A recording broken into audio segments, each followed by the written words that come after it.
We're Adam and Brittany Fenimore. We live on the road full-time and we use our MoonShade almost every day.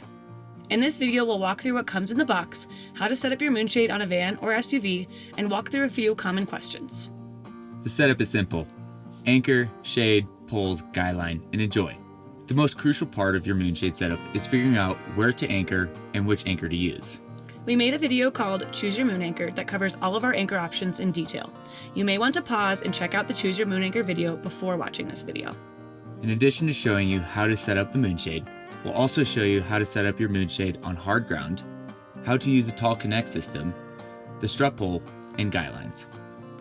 Before we show you all these things, we want to talk a little bit about how the MoonShade performs in different weather like rain or wind.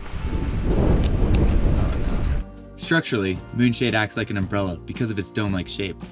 Although it's not designed for rain as much as it is shade from the sun, it will shed water in light rain, dry fast, and using in the rain will not adversely impact the shade top itself. If you do choose to use your MoonShade in the rain, you can expect the fabric to get wet and for a few drips to come through the seams under heavy rainfall. If you'd like, you can seal the shade's top seams utilizing a waterproof sealant. It is important to note that no awning is made for excessive winds. So if the winds pick up and become too strong, you should pack away your MoonShade for safety. Thank you for watching.